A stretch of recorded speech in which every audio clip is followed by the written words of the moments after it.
दोस्तों, सनातन हिंदू धर्म में तुलसी के पौधे का महत्व सबसे अधिक है। इसकी सबसे पहले पूजा भगवान विष्णु जी ने की थी। श्री हरि कहते हैं, जिस प्रकार देवी लक्ष्मी से वैकुंठ को ऐश्वर्य प्राप्त है, उसी प्रकार वैकुंठ में तुलसी के कारण ही पवित्रता प्राप्त है। पृथ्वी लोक पर जिस स्थान पर भी तुलसी का पौधा होगा, उस स्थान पर कभी बुराई का वास नहीं होगा। ऐसा स्थान सबसे अधिक पवित्र होगा। इसी कारण से हमें हमारे घर में तुलसी का पौधा अवश्य ही लगाना चाहिए। तुलसी के पास दीपक जलाने से क्या होता है, आइए जानते हैं। इस प्राचीन महान कथा के माध्यम से जो भगवान श्री कृष्ण ने देवी सत्यभामा को सुनाई है। आगे बढ़ने से पहले अगर आप तुलसी माँ की कृपा पाना चाहते हैं तो सच्चे दिल से एक लाइक करें, कमेंट में लिखें जय तुलसी माता और चैनल को सब्सक्राइब करना ना भूले। चलिए शुरू करते हैं।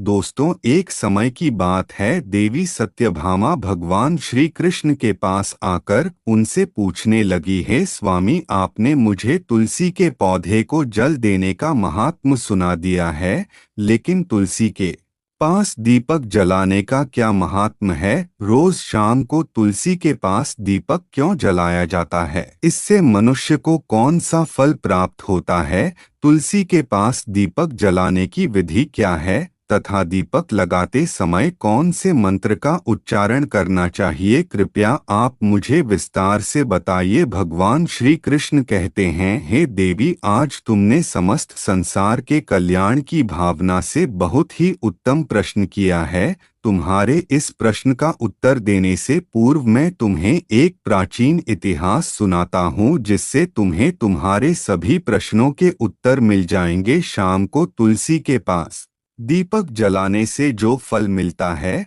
उसी का वर्णन मैं इस कथा में करूंगा, इसलिए तुम इस कथा को ध्यान पूर्वक सुनना। इस कथा को ध्यान से पूरा सुनने मात्र से ही मनुष्य को 100 वर्षों तक तुलसी के पास दीपक जलाने का पुण्य प्राप्त होता है। देवी सत्यभामा कहती हैं, हे प्रभु, मैं इस कथा को सुनने के लिए उत्सुक हूँ। कृपया आप इस कथा को मुझे सुनाइए। मैं इस कथा को ध्यानपूर्वक सुनूंगी। तब भगवान श्री कृष्ण देवी सत्यभामा को वह कथा सुनाने लगते हैं। हे देवी, पूर्व काल की बात है, दक्षिण दिशा में तुंगभद्रा नाम की एक बहुत बड़ी नदी है। उसी नदी के किनारे हरिहरपुर नाम का एक अत्यंत सुंदर नगर बसा हुआ है। उसी नगर में हरि दीक्षित नाम के एक ब्राह्मण निवास करते थे।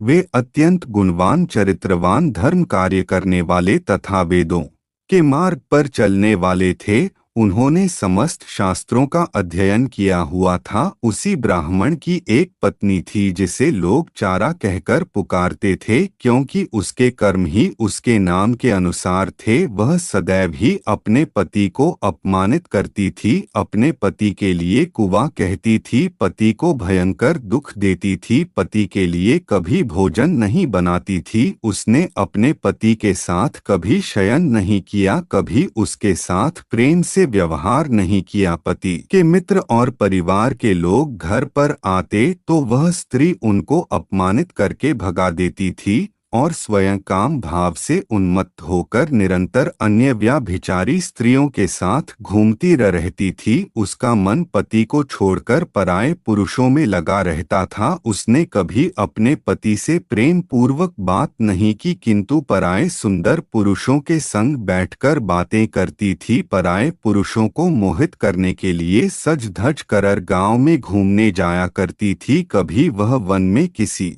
वृक्ष के नीचे खड़ी रहकर सुंदर पुरुषों की राह देखती और किसी दुष्ट पुरुष को मोहित करके उसके संग भोग विलास किया करती थी। एक दिन हरि दीक्षित ने अपनी पत्नी से कहा, हे भद्रे, तुम्हारा यह आचरण उचित नहीं है। इस प्रकार से पाप करने पर तुम्हारा अहित ही होगा, इसीलिए तुम अभी से यह सब बुरे काम करना छोड़ दो। तुम्हारे इस प्रकार के व्यवहार से मुझे बड़ा दुख हो रहा है।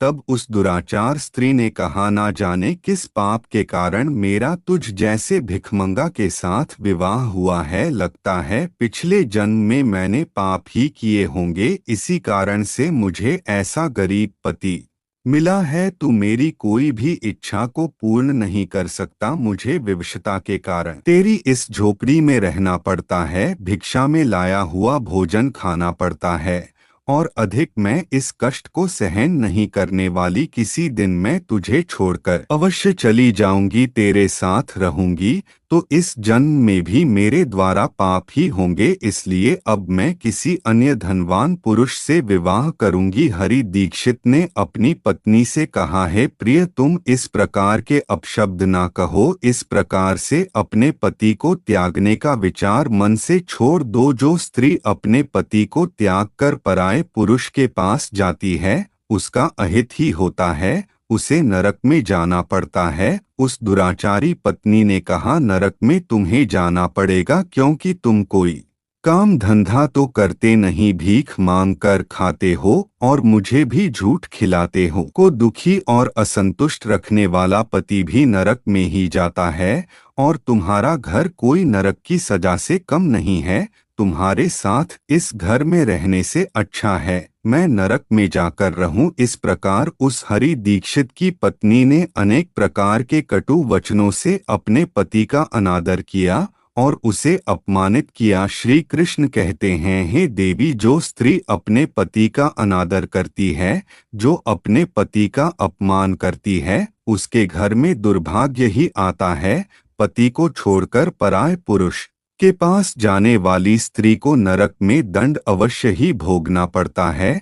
अब आगे सुनो, दुराचार स्त्री के साथ क्या होता है। एक दिन वह दुराचार स्त्री वन में जाकर एक वृक्ष के नीचे खड़ी हो गई। उसका चित्त काम से भरा हुआ था। वह किसी सुंदर कामी पुरुष की राह देख रही थी, किंतु बहुत समय बीतने के बाद भी उस स्थान पर कोई पुरुष नहीं आया। इसीलिए वह अत्यंत दुखी हो गई और प्रियतम की खोज में इधर उधर देखने लगी। उस दिन उसका सारा परिश्रम व्यर्थ हो गया। वह वहां खड़ी होकर वह नाना प्रकार की बातें कहकर विलाप करने लगी, हाय हाय, आज तो इस मार्ग से कोई भी सुंदर पुरुष नहीं आया। अब मैं कैसे अपनी काम शांति करूं। आज की रात कैसे बीतेगी। कौन मेरे सुंदर शरीर का उपभोग करेगा। मेरी जवानी और सुंदरता तो अकारण ही नष्ट हो रही है। कोई भी सुंदर शरीर को पाने की कामना नहीं करता। अब मैं कहाँ जाऊं। कौन मुझे अपनाए, कौन मेरे साथ भोग विलास करेगा। मेरा पति तो मूर्ख है, किंतु अब ऐसा लगता है कि संसार ही मूर्ख पुरुषों से भरा पड़ा है। कोई भी इतनी सुंदर स्त्री को पाने की कामना नहीं कर रहा है।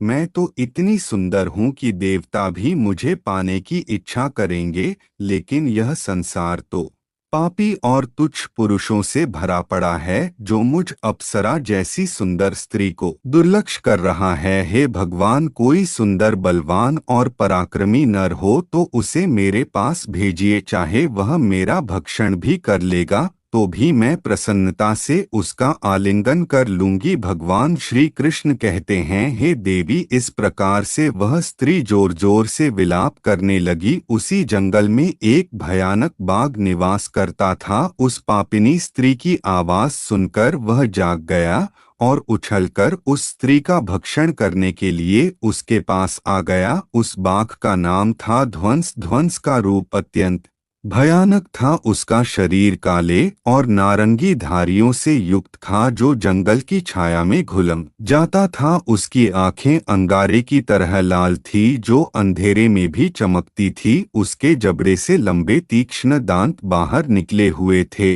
जो किसी भी जीव को चीरने के लिए पर्याप्त थे।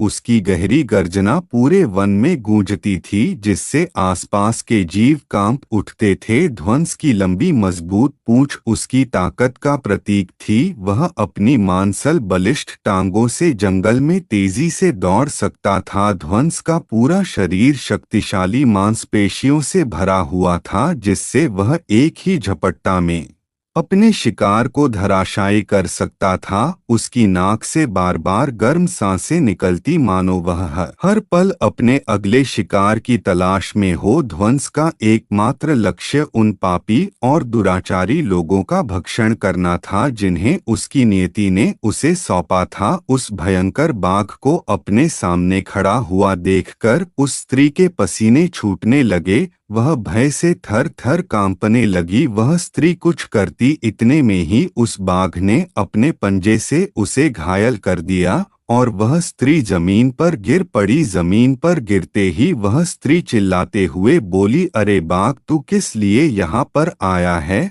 मुझे क्यों मार रहा है? मैं यहाँ पर अपने प्रियतम को खोज रही थी। तू मुझे छोड़ दे, मेरा भक्षण करके तुझे क्या मिलेगा? उस स्त्री की यह बात सुनकर वह भयानक बाघ क्षण भर के लिए रुक गया और हंसते हुए बोला, हे दुष्टा, आज विधाता ने तुझे मेरा ग्रास नियुक्त किया है। तुझ जैसी पापिनी स्त्रियों का भक्षण करना ही मेरा काम है, तभी मुझे इस शरीर से मुक्ति मिलेगी। वह स्त्री कहने लगी, हे बाघ, तुम कौन हो? मुझे सच सच बताओ, तुम्हें किस कारण से बाघ होना पड़ा और तुम मुझ जैसी स्त्रियों का भक्षण क्यों करते हो? पहले मुझे सारी बात बताओ और फिर मेरा भक्षण करो। फिर ध्वंस नाम का वह बाघ कहने लगा, हे पापिनी, मैं तुम्हें मेरे पूर्व जन्म का वृतांत सुनाता हूँ कि किस कारण से मुझे बाघ होना पड़ा। पूर्व काल में दक्षिण देश अमलापाहा नाम की एक पवित्र नदी बहती थी। उसी नदी के तट पर मुनिपर्णा नाम की एक नगरी बसी हुई थी। यह नगरी अपने सुंदर मंदिरों, शांत वातावरण और धार्मिक अनुष्ठानों के लिए प्रसिद्ध थी। वहाँ एक ब्राह्मण का परिवार निवास करता था। मैं उस परिवार में जन्मा था। मेरा नाम वेदानंद था। मेरे पिता एक आदर्श ब्राह्मण थे जो यज्ञ, हवन और धार्मिक अनुष्ठानों का पालन करते थे। उस बाघ ने आगे कहा, हे स्त्री, मैंने अपनी किशोरावस्था में वेदों का अध्ययन किया और यज्ञ आदि धार्मिक कार्यों में पारंगत हो गया। लेकिन जैसे जैसे मैं बड़ा हुआ, मेरे मन में धन का लोभ बढ़ता गया। अनेक यज्ञों का आयोजन किया, लेकिन वे यज्ञ धार्मिक उद्देश्य से नहीं बल्कि धन संग्रह के लिए थे। मैं उन पापियों के लिए भी यज्ञ करता था जो धर्म से दूर थे और उनके घर का भोजन करता था। मैंने धन के लोभ में उनके अनैतिक कार्यों का समर्थन भी किया। धर्म के मार्ग से भटकते हुए मैंने उन वस्तुओं का दान भी स्वीकार किया जिन्हें ब्राह्मण को नहीं लेना चाहिए। मेरा मन इतना लोभी हो गया था कि मैं ऋण के बहाने दूसरों से धन लेता और फिर उसे कभी वापस नहीं करता। मैंने अनेक प्रकार के छलकपट किए और इस प्रकार पाप करते हुए कई वर्ष बीत गए। समय के साथ मेरा शरीर कमजोर हो गया, बाल सफेद हो गए, आंखें धुंधली हो गई और मुंह के दांत गिर गए। परंतु धन का लोभ अब भी मेरे मन से नहीं गया और मैं पाप करता रहा। उस बाघ ने अपने देहक परेश में आगे कहा, एक दिन धन के लालच में मैं फिर से नदी के किनारे गया। वहां मैंने अन्य धूर्त ब्राह्मणों के साथ मिलकर लोगों को ठगा। हम सभी ने झूठे मंत्रों का उच्चारण किया और बिना विधि विधान के ही देवी देवताओं का पूजन किया। इसका उद्देश्य केवल अधिक से अधिक धन दान में प्राप्त करना था। हमने लोगों को धर्म के नाम पर धोखा दिया। उस दिन मैंने काफी धन एकत्र किया, लेकिन उसी समय मेरे साथ एक भयानक घटना घटी। मैं उसी दिन नदी के तट पर बैठा हुआ था, तभी एक बीमार और भटकता हुआ कुत्ता मेरे पास आया। मैंने उसे दुत्कार कर भगा दिया, लेकिन वह क्रोध में आकर मेरे पैर में काट बैठा। मैं मूर्छित होकर वहीं गिर पड़ा। उसी क्षण मेरे प्राण निकल गए। मेरी मृत्यु के बाद यम के दो दूत प्रकट हुए। वे काले और भयानक रूप वाले थे और उनके हाथों में जंजीरें थीं। उन्होंने मुझे पकड़ लिया और यमपुरी की ओर ले गए। यमपुरी में मुझे यमराज के सामने खड़ा किया गया। यमराज ने अपने दिव्य सिंहासन से चित्रगुप्त को आदेश दिया कि वे मेरे कर्मों का लेखा जोखा प्रस्तुत करें। चित्रगुप्त ने बड़े ही गंभीर स्वर में कहा, हे धर्मराज, यह ब्राह्मण जिसका नाम वेदानंद था ने अपने जीवन में घोर पाप किए हैं। इसने धर्म के नाम पर लोगों को ठगा, झूठे मंत्रों का उच्चारण कर यज्ञ किया और भगवान का दिया कि वे मेरे कर्मों का लेखा जोखा प्रस्तुत करें। चित्रगुप्त ने बड़े ही गंभीर स्वर में कहा, हे धर्मराज, यह ब्राह्मण जिसका नाम वेदानंद था ने अपने जीवन में घोर पाप किए हैं। इसने धर्म के नाम पर लोगों को ठगा, झूठे मंत्रों का उच्चारण कर यज्ञ किया और भगवान का अपमान किया।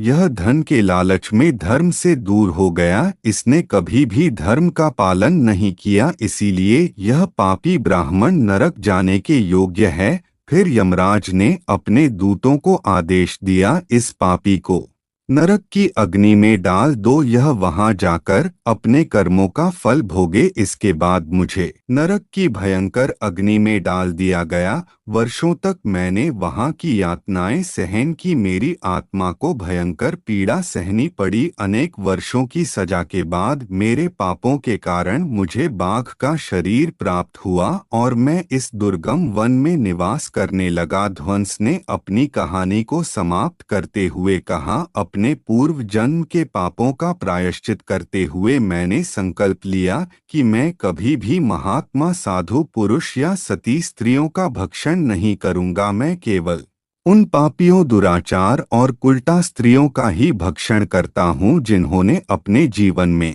अधर्म के मार्ग पर चलकर दूसरों को दुख दिया है। मुझे विश्वास है कि ऐसा करने से मुझे मेरे पापों से मुक्ति मिलेगी और मैं इस शरीर से जल्द ही मुक्त हो जाऊंगा। श्री कृष्ण कहते हैं, हे देवी, इस प्रकार से उस बाघ ने अपने पूर्व जन्म का वृतांत सुना दिया और उस स्त्री से कहने लगा, हे पापिनी, तेरे आचरण से तू कुलटा दिखाई पड़ती है। अपने पति को छोड़कर तू इस वन में अन्य पुरुषों के साथ भोग विलास करने के लिए आई है, इसलिए आज तू मेरा ग्रास अवश्य बनेगी। इतना कहकर उस बाघ ने अपने तीक्ष्ण नाखूनों से उस पापी स्त्री को मारकर उसे खा लिया और फिर वह बाघ उस स्थान से चला गया। उस स्त्री की मृत्यु के बाद उस स्थान पर यम के 2 दूत प्रकट हुए और उस पापिनी स्त्री को उठाकर संयमनी पुरी में ले गए। वहां पर उसे यमराज के सामने खड़ा किया गया।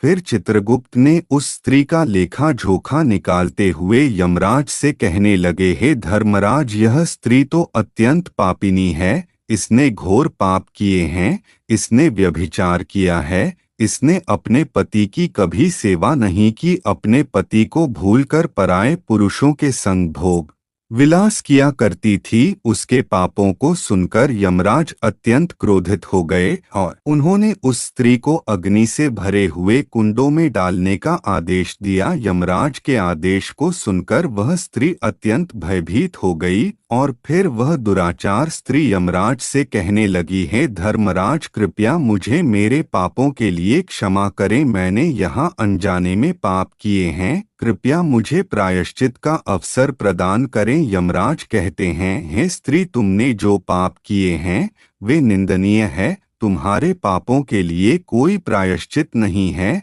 जो स्त्री अपने पति का त्याग करती है, अपने पति को छोड़कर पराये पुरुष के संग विहार करती है, उसे निश्चित ही नरक में जाना पड़ता है। इसीलिए अब तुम्हें नरक की यातनाएं भोगनी ही पड़ेगी। फिर यमराज ने अपने दूतों से कहा, हे दूतों, इस पापी स्त्री को ले जाओ और इसे भयंकर नरकों में डाल दो, यह उसी के योग्य है। फिर यम के दूत उस स्त्री को नरक में ले जाते हैं। फिर अनेक वर्षों तक उसे जलते हुए तेल के कुंड में पकाया गया। फिर उसे निकालकर ररव नामक नरक में डाल दिया गया। इस प्रकार से उसे अनेक वर्षों तक अलग अलग नरकों में डाला गया। नरक में कष्ट भोगने के बाद वह महापाप स्त्री पुनः लोक पर आकर चांडाल के रूप में उत्पन्न हुई। चंडाल के घर में जन्म लेकर वह फिर से अनेक पाप करने लगी, व्यभिचार करने लगी, अनेक पापी पुरुषों के संग विहार करने लगी। फिर कुछ समय बाद पूर्व जन्म के पापों के कारण उसे कोढ़ का रोग हो गया और वह भयानक पीड़ा सहन करने लगी। उसका अंग अंग जलने लगा, उसके नेत्रों में पीड़ा होने लगी। इस दुख को सहन करती हुई वह दिन बिताने लगी। फिर एक दिन वह तीर्थ में स्नान करने के उद्देश्य से अंतपुर में चली गई। वहां पर वह एक आश्रम के बाहर निवास करने लगी। उस आश्रम में एक तुलसी का पौधा था। अन्य स्त्रियों को वहां पर तुलसी के पास दीपक जलाते हुए देखकर उस पापी स्त्री को बड़ा आश्चर्य हुआ। फिर एक दिन वहां पर निवास करने वाले एक साधु से उस स्त्री ने पूछा, हे साधु महाराज, यह कौन सा पौधा है और यह स्त्रियां इसके नीचे दीपक क्यों जला रही हैं?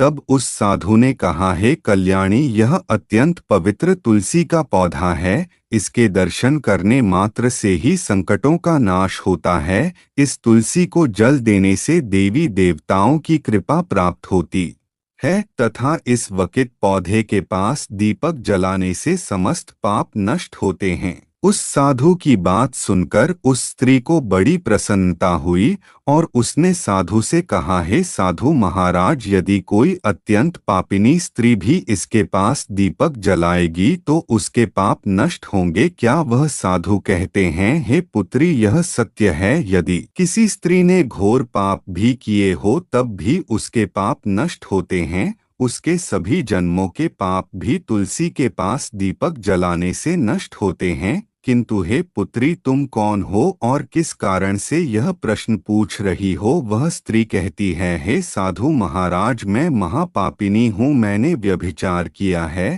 तथा अनेक प्रकार के पाप किए हैं। मेरे पापों के कारण ही मेरी ऐसी दुर्दशा हुई है। कृपया मुझे पापों से मुक्ति का उपाय बताइए। साधु कहते हैं, हे पुत्री, अब से तुम नित्य इस तुलसी के पास दीपक जलाओ, तुम्हारे समस्त पाप और दोष समाप्त हो जाएंगे। उस साधु की बात सुनकर उस पापी स्त्री ने भी वही किया। उसने तुलसी के पौधे के पास एक दीपक जला दिया। इस प्रकार से वह स्त्री नित्य उसी स्थान पर तुलसी के पास दीपक जलाने लगी। फिर एक दिन वह स्त्री शाम के समय तुलसी के पास दीपक जलाने लगी तो उसी समय उसका हृदय फटने से उसकी मृत्यु हो गई और वह वहीं जमीन पर पड़ी रही। फिर यमराज के दो दूत उस स्त्री को यमलोक ले जाने के लिए उस स्थान पर प्रकट हुए। जैसे ही यम के दूत उस पापी स्त्री को पाश में बांधकर ले जाने लगे, भगवान विष्णु के दो पार्षद उस स्थान पर प्रकट हुए। वे दिव्य पार्षद अत्यंत तेजस्वी और दिव्य आभा से युक्त थे।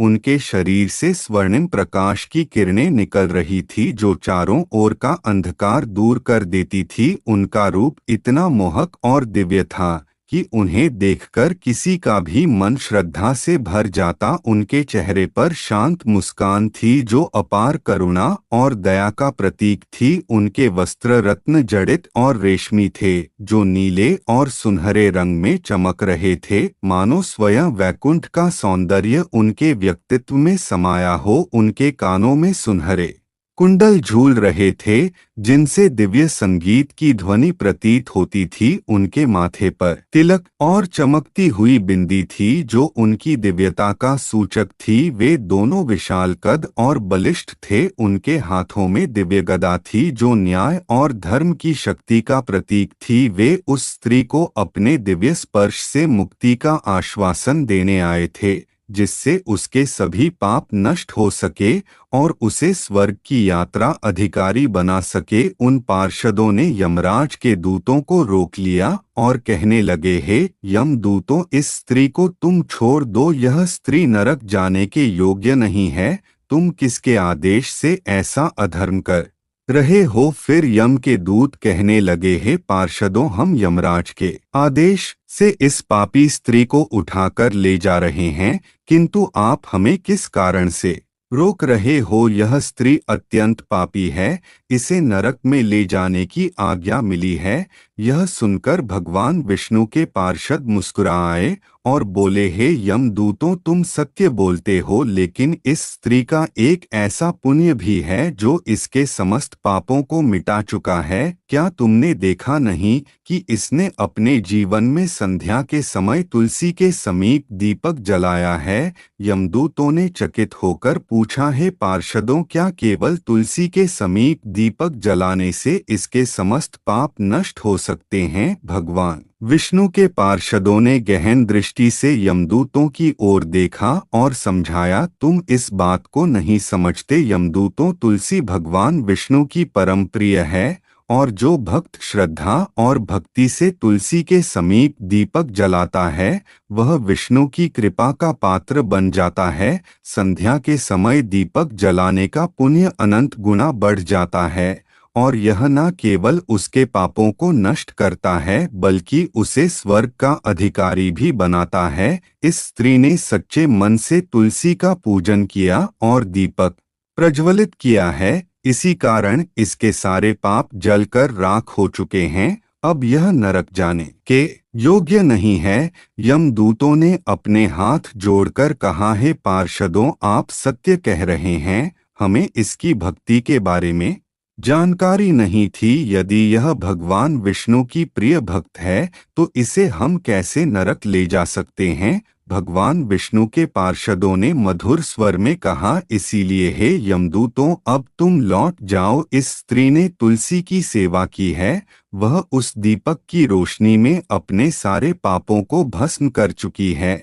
अब इसे विष्णु लोक में ले जाया जाएगा जहां इसका स्वागत होगा। यह अब स्वर्ग की अधिकारी बन चुकी है। शों की बात सुनकर उन यमदूतों ने उस स्त्री को उसी स्थान पर छोड़ दिया और यमलोक लौट गए। वहां जाकर उन्होंने यमराज को सारा वृत्तांत सुना दिया। फिर भगवान विष्णु के पार्षद उस स्त्री को दिव्य विमान में बिठाकर स्वर्ग लोक ले गए। भगवान श्री कृष्ण कहते हैं, हे देवी सत्यभामा, इस प्रकार से तुलसी के पास केवल दीपक जलाने मात्र से ही मनुष्य के सभी पाप नष्ट हो जाते हैं। जो स्त्री नित्य शाम को तुलसी के पास दीपक जलाती है वह सौभाग्यशाली बनती है, उसके पूर्व जन्मों के सभी पाप नष्ट हो जाते हैं, उसे सुख समृद्धि की प्राप्ति होती है। रोज तुलसी के पास दीपक जलाते समय इस मंत्र का उच्चारण करना चाहिए, ओम तुलसी देव च विद्महे विष्णु प्रियाय च धीमहि तन्नो वृंदा प्रचोदयात्। श्री कृष्ण कहते हैं, हजारों अमृत के घड़ों से नहलाने पर भी श्री हरि को उतनी तृप्ति नहीं होती जितनी वे मनुष्यों के द्वारा तुलसी का एक पत्ता चढ़ाने से प्राप्त करते हैं।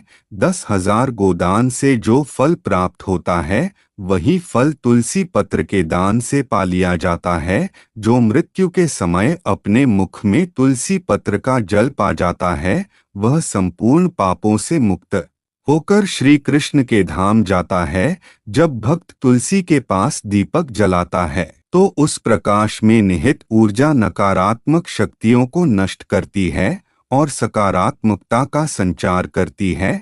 यह आध्यात्मिक वातावरण को शुद्ध करता है और घर में देवताओं की कृपा को आकर्षित करता है। दीपक का प्रकाश अज्ञान के अंधकार को दूर करता है और ज्ञान की ज्योति को प्रज्वलित करता है। तुलसी के पास दीपक जलाने से मनुष्य के भीतर शुद्धता और पवित्रता का भाव उत्पन्न होता है, जिससे उसकी भक्ति और ध्यान की शक्ति बढ़ती है।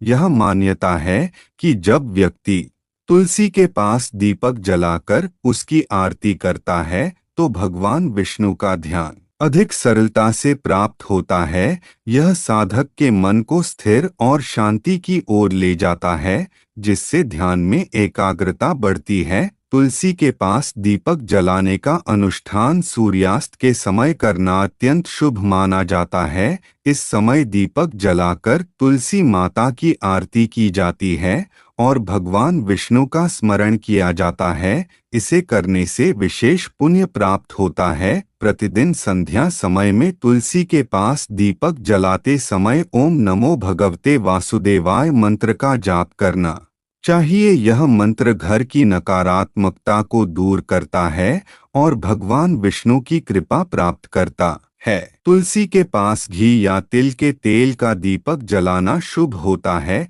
घी का दीपक अधिक पवित्र माना जाता है, लेकिन यदि संभव ना हो तो तिल के तेल का दीपक भी जलाया जा सकता है। तिल के तेल का दीपक नकारात्मक ऊर्जाओं को दूर करने में सहायक होता है। ऐसा कहा गया है कि जो भक्त प्रतिदिन तुलसी के पास दीपक जलाता है उसे 7 जन्मों तक पुण्य मिलता है और वह कभी भी दरिद्रता का सामना नहीं करता। उसके घर परिवार में हमेशा सुख शांति और खुशहाली बनी रहती हैं। धार्मिक ग्रंथों में वर्णित है कि तुलसी के पास दीपक जलाने से पितृ दोष, ग्रह दोष और काल सर्प दोष जैसी बाधाएं भी दूर हो सकती हैं। इस उपाय से घर में नकारात्मक ऊर्जा का नाश होता है, सकारात्मक ऊर्जा का संचार होता है। तुलसी के पास दीपक जलाने से आत्मा की शुद्धि होती है और यह जन्म जन्मांतर के पापों का नाश करता है। इससे आत्मा को शांति मिलती है और व्यक्ति को सद्गति प्राप्त होती है।